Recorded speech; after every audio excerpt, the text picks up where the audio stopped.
এটা একদমই ঠিক যে পাকিস্তানের এই যে জঙ্গি হামলা, সেই জঙ্গি হামলার প্রত্যাঘাতে ভারতীয় সেনারা যে দুজন মহিলা নারী শক্তি আমাদের ভূমিকা সিং এবং সোফিয়া কুরেশির নেতৃত্বে যেভাবে পাকিস্তানকে ধ্বংস করে দেওয়ার জন্য যে পদক্ষেপ নিয়েছে, এটা সত্যি গর্ব করার মতো একটা পদক্ষেপ।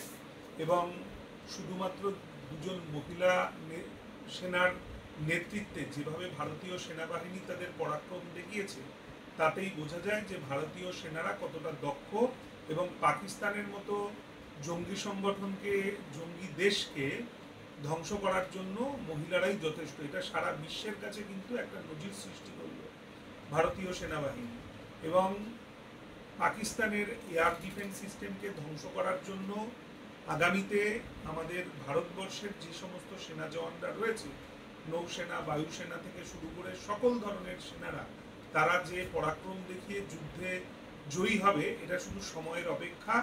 এবং এই মুহূর্তে দাঁড়িয়ে যে সমস্ত সেনা জওয়ানরা ভারতবর্ষের বা ভারত মাতার জন্য লড়াই চালাচ্ছেন, তাদের প্রত্যেক পরিবারের সদস্যদের চিকিৎসক হিসেবে আমি ডাক্তার সুমিত সাহা এই অনুরোধ করব যে তারা কেউ তাদের সন্তানদের জন্য একেবারেই উদ্বিগ্ন হবেন না, তারা অবিচল থাকবেন এবং যত ধরনের যোগ্য সহায়তা বা সহযোগিতার দরকার, সেই ধরনের সেনার পরিবারদের এই মুহূর্তে দাঁড়িয়ে আমি শুধু নয়, আমাদের মতো সমস্ত চিকিৎসক সমাজ তাদের পাশে রয়েছে এবং সাধারণ ভারতবাসীর সকল শ্রেণীর মানুষ তাদের কিন্তু সব ধরনের সহযোগিতা করবে। কাজেই সেই সমস্ত পরিবার যাদের বাড়ির ছেলে, কারোর স্বামী, কারোর সন্তান যারা ভারত মাতার হয়ে লড়াই চালাচ্ছেন, তাদের জন্য সেই পরিবারের প্রতি আমাদের কিন্তু গর্বের মুহূর্ত এবং আমরা গর্বে বুক উজ্জ্বল রাখি এই মুহূর্তটার জন্য যে তারা আমাদের হয়ে লড়াই করছে। এবং আমি নিজে পার্সোনালি বারাসাতে থাকি এবং আমার চেম্বারে কিন্তু এই ভারতীয় সেনা জওয়ানদের পরিবারের জন্য এই মুহূর্তে আমি বিনামূল্যে চিকিৎসার ব্যবস্থা করেছি। যদি তাদের পরিবারের কোনো সদস্য কোনো ধরনের রোগে আক্রান্ত হয়, তারা কিন্তু আমার সহযোগিতা অবশ্যম্ভাবী পাবে।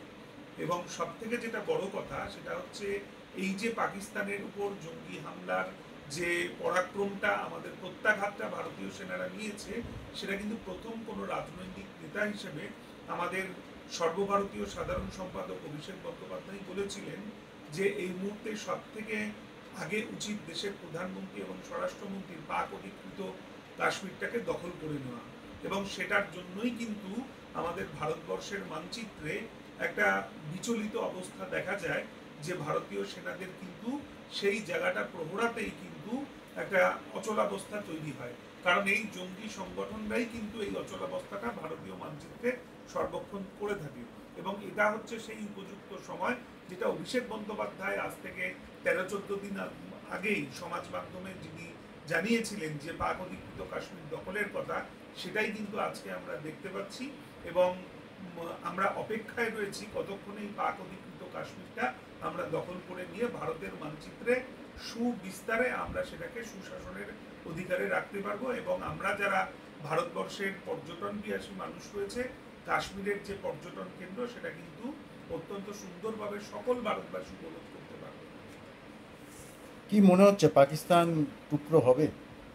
একদমই, এটা শুধু সময়ের অপেক্ষা। কারণ শুধুমাত্র নারী শক্তি দিয়ে আমরা ভারতীয় সেনারা সারা বিশ্বের কাছে যে নজির সৃষ্টি করেছি, সেটা আমাদের সমস্ত ভারতীয় সেনারা যদি পাকিস্তানকে উপর হামলা করে, তাহলে কিন্তু সেটা কয়েক সেকেন্ডে পাকিস্তান শেষ হয়ে যাবে। পাকিস্তান রাষ্ট্রের মতো জঙ্গি সম্বলিত একটা রাষ্ট্রের তো নিজস্ব কিছু নেই না। কাজেই ভারতবর্ষ যে পারবে এটা বলাটা শুধু সময়ের অপেক্ষা।